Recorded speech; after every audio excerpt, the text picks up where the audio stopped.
conceals their identity for obvious reasons. Yeah, okay, got it. So we're recording now. Okay, so hi all, and good evening. So, welcome to our third webinar in the series of webinars 2022, Animal Activism, Fighting Animal Abuse, from Sentient Rights Ireland, a political party based in Ireland, to help make Ireland cruelty-free.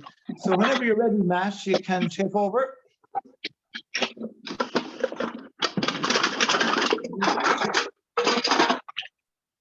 Hey, Matt, pleased to meet you. Hi, how you doing?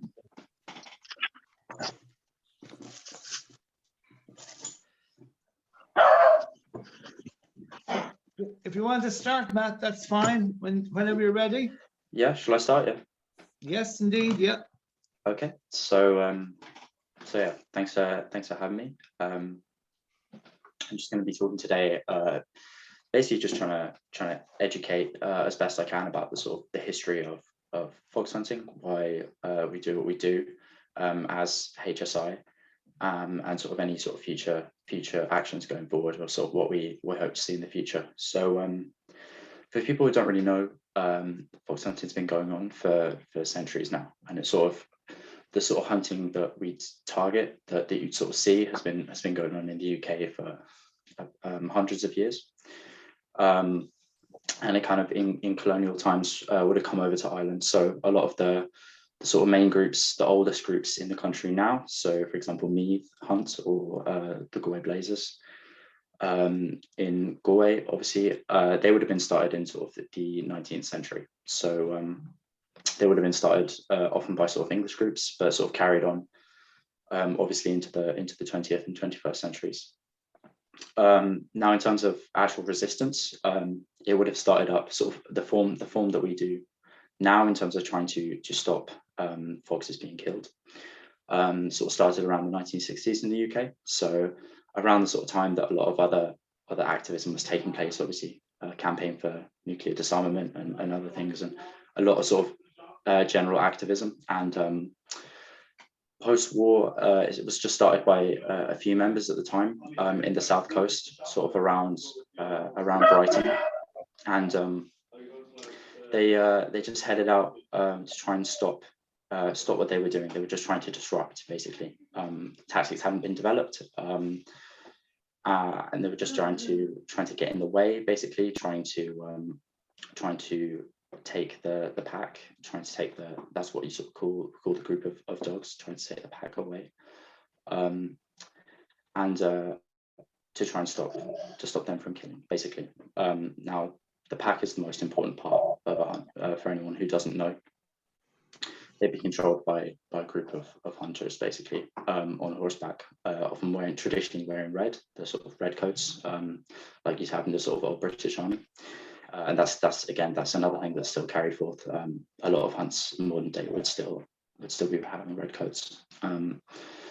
Now this was a very small action. Obviously, there was no sort of legal basis necessarily for disrupting it. There was no illegality to hunting at the time. This was the 1960s, and it'd been going on for hundreds of years, obviously.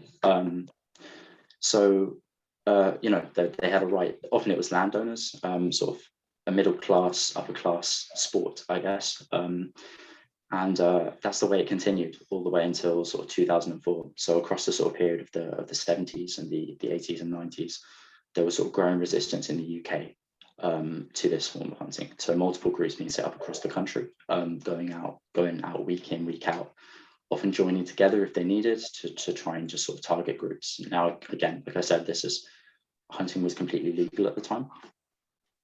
But they were just trying to use the sort of tactics that they can. I'll sort of describe the main tactics as we go through it, to try and disrupt the hunt, basically, and stop wildlife from being murdered.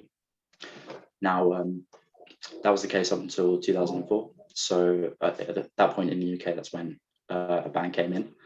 Now, as you may know or may not know, there's kind of a shift now to what's called trail hunting. So it's illegal to kill a fox using hounds for sport. What it's kind of shifted to more is what's called trail hunting. So a trail will be laid out. This could be sort of fox urine or something like that, that the hands will follow. So it'll be kind of real, recreate a hunt without actually intending to kill a fox. However, this is often abused.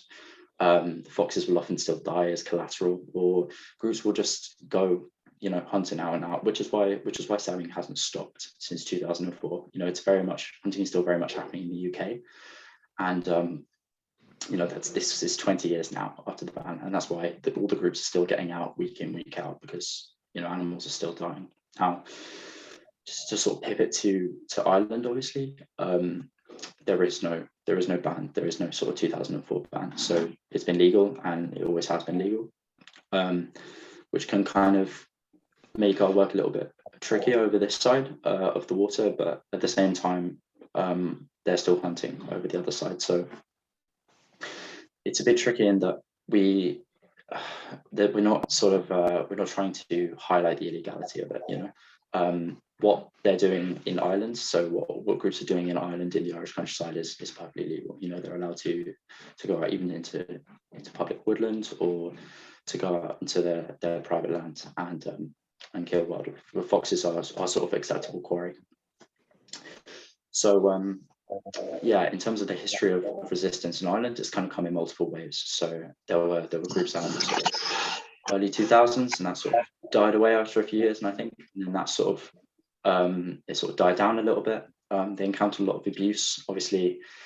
Sort of pre-2010, a lot of people still didn't have phones, and sort of video equipment wasn't the best. That sort of meant that sort of a lot of cell groups were sort of targets out in the countryside. They were isolated. There was no way to sort of film what's going on.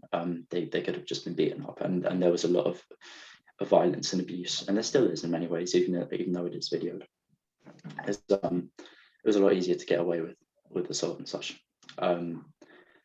Now that sort of changed, obviously. Everyone has a camera in their pocket, so it's the way you sort of go about resistance has changed. But HSI, now sort of the sort of national group that I'm a member of, came about in sort of 2018. It was set up. Now there was sort of sporadic resistance going on in the countryside, and even from members of the public who didn't like sort of local hunts. They would have always been protesting hunts across the country, especially sort of the big hunt days of the year, so New Year's Day, St. Stephen's Day. But we set up HSI in 2018, and sort of regional groups then followed, so Connacht and Leinster, to try and sort of set about a regimental week in, week out sort of targeting of hunt activity. So obviously 2018, I mean, that's 4 years ago, and half of that has been in the pandemic. And there's also the sort of added thing of insurance issue. I don't know if you've been following sort of hunting closely or how much you know, but I've been suffering from a lot of insurance issues and a lot of financial issues. And again, that's again related to the pandemic. So it's meant that it's been quite disruptive. Now, obviously, that's a good thing if hunts aren't going out for various reasons. Animals aren't being killed, but it means our work has sort of been a bit tricky since 2020, obviously. Sort of the first season, we were going in week in, week out. We were still very fresh. We were very new. This was sort of the end of 2019. So a typical season starts in around sort of late September, October, and sort of ends in February. So we're just coming to the end of it now in March, actually. But we're in, week out. We're kind of a known quantity now. Fast forward to sort of late 2021 and 2022, and we're definitely a known quantity now. This season, Connacht is pretty much the only group that's been managed to get out. We've been kind of a little bit hit hard by the pandemic, and just trying to get people out. Now that's always the limiting factor. We have, obviously, thanks to the fundraising of our supporters and people wanting to see some resistance, we're able to have a vehicle dedicated to it, and we have equipment, so it's all there. It's just about trying to get people out, and that can be quite tricky, and the pandemic has definitely affected that.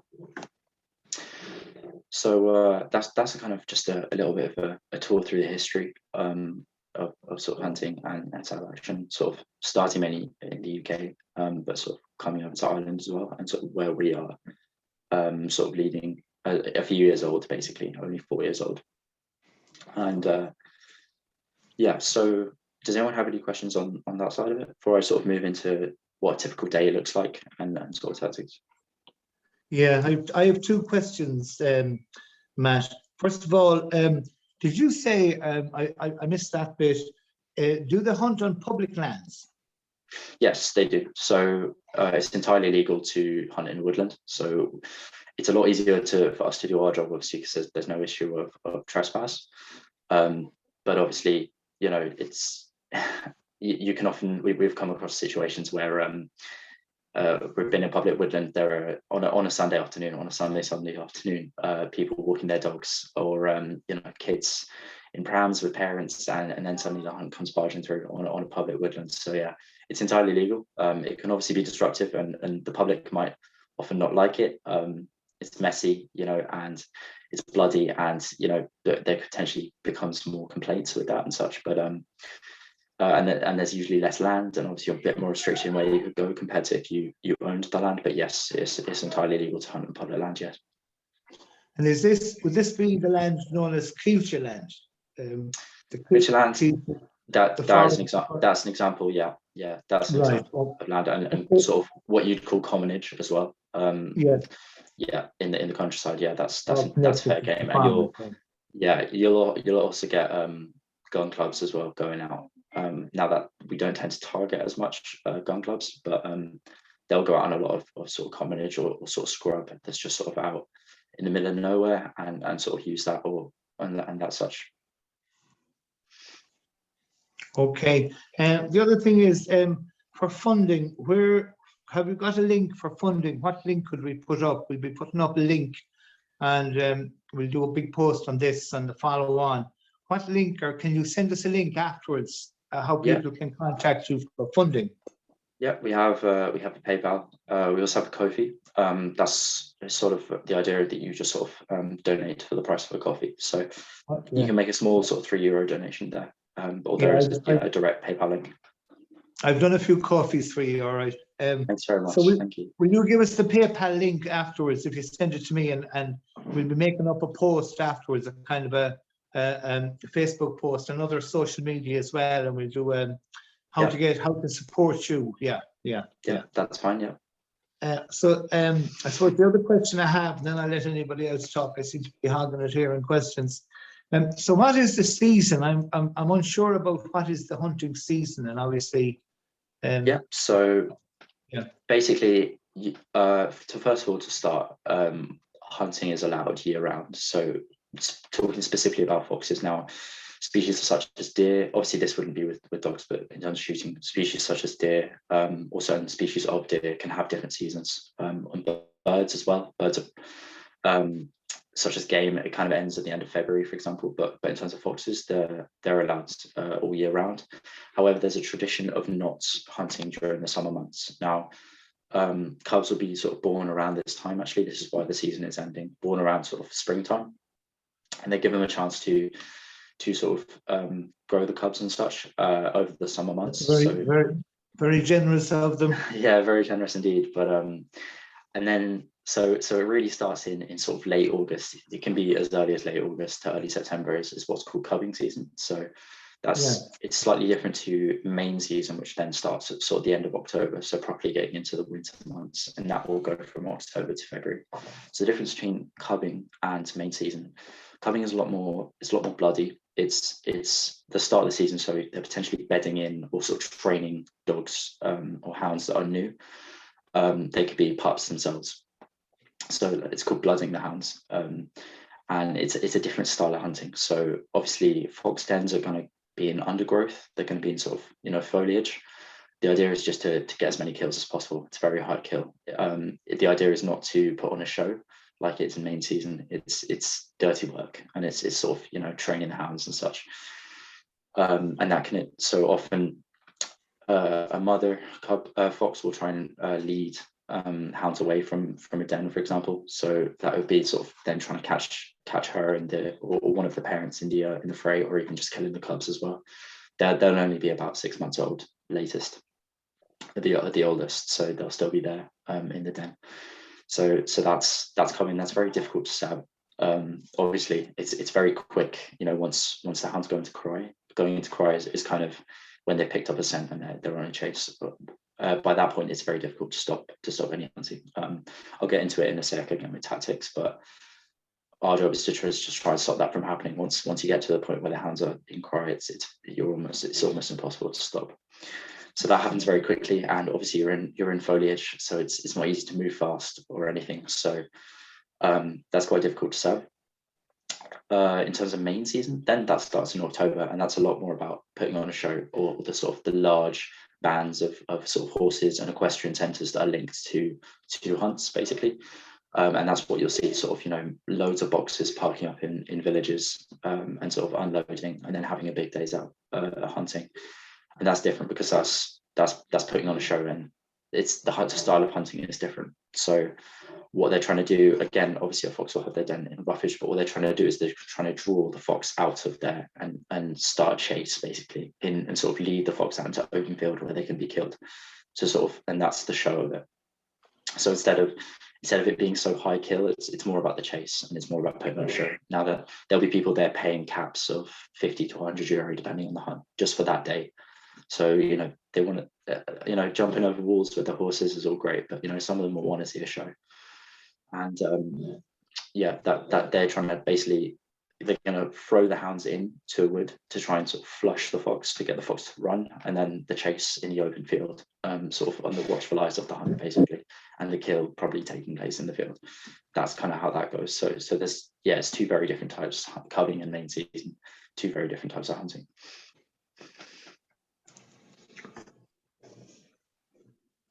I have two more questions if nobody has any other questions. Yeah, go for it. Yeah, in your own area of Connacht, would you have any idea of how many gangs of hounds you would have? So in Connacht, yeah, we can tell you it's actually the region where there's probably the least amount of hunting. But there's four registered, because you have to register basically to have a pack. So we can obtain this data obviously quite easily. There's four packs in Galway, 3 in Clare, 2 in Mayo. There's 2 hunts in Mayo, but they don't have a pack. So they're sort of they'll often join up with other groups, or and then there's 1 in Roscommon, yeah, and 1 in Leitrim, and 1 in Sligo. So there's actually not a huge amount. The most you'd see in the country is down in Munster by far. In County Cork alone, there's probably about 30 hunts. It's a lot more increased there. Yeah, you probably could drive through 3 villages in main season in Cork and come across a hunt. It's yeah, it's a lot more, and that's why we're really trying to push to have a group in Munster. Yeah, in Connacht, but we're mostly based in Galway, so we'd be hitting the full Galway hunts and maybe Roscommon as well, and Clare. But yeah, there's a huge amount of hunts down in Munster. Okay, so the hunts, how many hunts are there in all in Ireland, would you say? Yeah, so in terms of registered hunts, like foxhounds and harriers as well, I'd say around up to about 100. Now there'll be unregistered packs as well, and obviously then that doesn't take into account the amount of gun clubs as well. So yes, there is a lot of hunting going on. Specifically, foxes we're talking about here, fox hunts. Yeah. So that would be, it could be about 100, I'd say, registered across the country. Okay, so here's a query I had. It's always been in my mind. The dogs that they use, it's a specific type of dog, like is it a beagle? Yes, they're foxhounds. So foxhounds, okay. Yeah. These foxhounds. So harriers would also be used. Also, beagles would be more for beagles. They'd be more for like shooting. They'd probably be like companion dogs for shooting, or gun dogs. Okay, so the foxhounds. So do these hunts have to have a dog license the same way as a person who would have a domestic? It's like a kennels. Yeah, it's a kennels. So yeah, they have to be licensed as well, and their address is public knowledge. Okay, so kennel. So per fox hunt, how many approximately hounds would they have on a given Yeah. day? So So they're counted in couples. So two hounds. So it could be anywhere between sort of 20 to 40 couples. So about, yeah. So I see probably the smallest amount we've seen would be about maybe 15 to 20 hounds, and then the maximum would be sort of around 50. So it can vary, but I'd say the average group would have about 20 to 30. just concentrating. I know we're talking about fox hunting, but just concentrating on hounds, because I think this is an area we could kind of look at in terms of from where we're at, as opposed to being out in the field like yourselves, but from where we're at here in terms of publicity and sending letters to newspapers and other media. So these hounds, so what happens to these hounds, or where are they, or how do they retire? I mean, do they hunt till they die, or how does this work? That's a very good question, because there's been exposés in the media recently, actually in the UK, on sort of what happens to hounds. Now, the official line from the hunt would be that they rehome all of the hounds, basically. Now there's footage that comes out very recently, actually. I think it made ITV News of footage being captured of a huntsman just hitting a dog to death, basically. Once they're too old, or they don't quite take to the hunting, so they don't quite have the not necessarily quite literally the taste for blood, but they don't have the knack for hunting, then they can be retired quite early. So they can be rehomed. I'm sure some of them are rehomed, but it's definitely not the case with all of them. Some of them are shot, some of them are beaten, and they're retired in a much more brutal way. Now, if you, like I said, there could be as many as 40, 50 hounds in total in one single hunt. So you can imagine probably every year having to rehome up to 10 to 15 of them. Not all of them are going to be able to find homes. Yeah, because I've never seen any of them out walking in anywhere I've lived all over Ireland. I don't see anybody with a pet foxhound.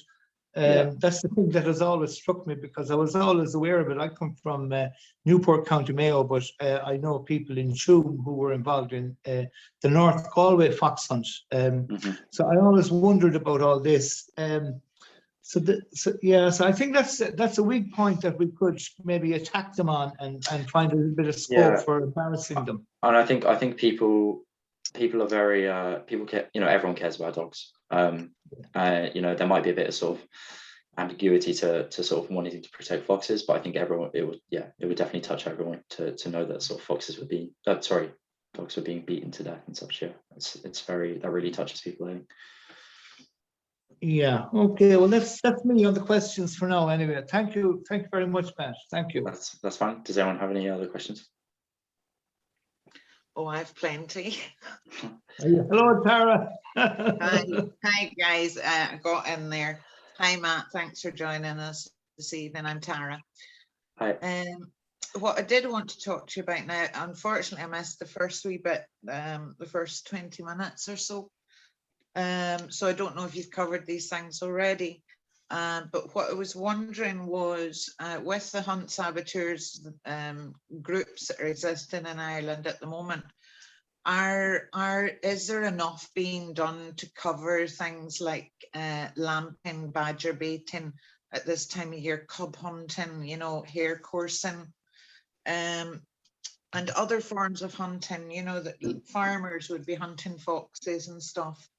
It's other angles that I'm looking at. But do you think that there should be divisions in the Hunt Saboteurs to go forward with those types of things, or do you guys kind of include it in your agenda? I think we'd say if we ever got like a tip off about something that was going to happen, for example, some sort of badger baiting meet, that we'd always be open to doing something. For example, we'll do things that are not necessarily geared towards fox hunting if we get a tip off. For example, in just before COVID, now in 2019, we got a tip off from an English group about a load of English folks coming over to Mitchelstown in Cork, and they'd be a foot pack. So it's sort of something they do every year. Be a foot pack. They gave us the location of the town and the time and the day, and said that, they're going to be hunting hares. They're going to be shooting hares. Now, the thing about hare hunting is it's very high kill, and you've got to try and basically outrun a dog, which is, you know, almost impossible. Again, it's very difficult to sab. So, you know, we wouldn't necessarily do that week on week, but we went down there, and the weather was terrible, and between us and arguing with us and getting very annoyed at our presence and the terrible weather, they didn't even get out. They went straight back to the pub and drank more. So, you know, we'll always be open to doing things. The problem is with is that like fox hunting is obviously, you know, an evil in its own right, and it's good to stop it, but it's the reason why it's more effective potentially to throw our resources into that is just because it's so visible. You know, if you have just one person who's against fox hunting in every single town that they hunt, all you need is one tip off, and you know exactly where this huge parade of 50 riders and 40 dogs are going to be every weekend, you know, and they're predictable. They go out every weekend without fail in season. The thing about the other things that you mentioned is that, you know, it's behind closed doors. You know, for example, farmers, I mean, it's very difficult to sort of combat what a farmer does on his own land, or badger baiting. You know, these are the people that do this sort of thing. You know, they run in very small circles, and they do it, you know, lamping, you know, at night time, and there's no structure, there's no method to it. So it's very difficult to target. But increasing awareness of it, I think, like people who are rural now, like I'm rural myself, so I'd have been exposed to it, but I think a lot of people just don't really know that this is going on. A lot of people couldn't tell you what lamping even was, you know. So increasing awareness of this is definitely an important step. And there's, you know, there are other organisations, obviously you lot and ICABs and NARA and such, who are sort of trying to raise the issue of blood sports in general, and sort of trying to fight things on that in that way. So okay, so in your hunt saboteur groups, it's pretty much you're all connected. Yeah, so I was just saying before you arrived, actually, we've had issues with the, oh yes, it says there's 5 minutes left. I think it's a 40-minute meeting. There's issues with the pandemic. How it's affected hunts has also affected us a little bit. The limiting factor for us getting out is always just available people to get out of the weekend. And actually this season that's just gone, so the one sort of coming out of the pandemic, only really Connacht, so my group and Connacht have been able to sort of get out regularly. Leinster and Munster, they had a presence. Leinster went out a few times pre-COVID, but they've kind of struggled to pick it back up again. So the ideal theory is that they would be interconnected, just like they are in the UK. In the UK, there's a SAB group every 50 miles. So if you're trying to get a hunt and you miss them, you can just go down the road and join another SAB group who are hunting. You know, with us, it's if we miss them, we're done for the day, or we're driving around hopelessly. You know, so the idea, of course, is to increase the amount of subgroups, to definitely increase the amount of groups down in Munster, especially because there's about 30 hunts just in Cork alone. So is there anything that we can publicize that you need as groups? People. We need people willing to get out of the weekend. You know, we need committed people. People similar for any sort of groups such as this. You know, you just need a hardcore, dedicated team of people who really care about the issue and want to try and do something. Okay, well, we'll add that to our kind of promotion of this Zoom, and ask for more people to make contact with you. And if you have a link that we can add on for coffee or I was just chatting to Dennis about that actually. Okay. A PayPal, and a coffee. Okay, so briefly before we die, one quick question. I've been inviting people in from the UK. I just one quick question, and thanks for coming on. You mentioned hunting in England, which is the big problem, and there's hunts here in Ireland that say they only hunt by scent. Yeah, it's not fox hunting.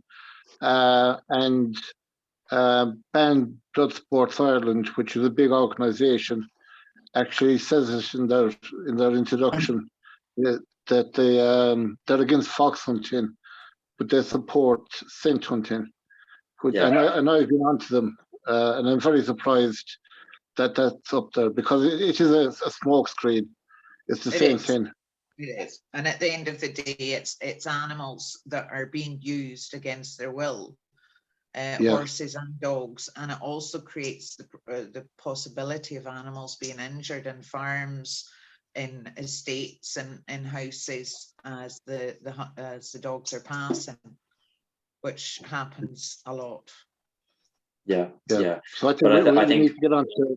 I think it's mostly important just because there are hunts that are very open about how they kill, it's most important maybe to target them first, rather than sort of leaving the people, because, they don't have to say they trail hunt. If they do trail hunt, then they might genuinely just trail hunt. So it's always preferable to target a hunt that is actually hunting and killing. Thanks very much, Or Matt. aiming to. Yeah. Thank you very much, Matt. Great talking Thank to you you. so much. We'll get back to you on this when we have it up and running and Great. recorded. Thank you so So much. we'll do good posts and we'll try and get some people for you. Okay. Thanks so much.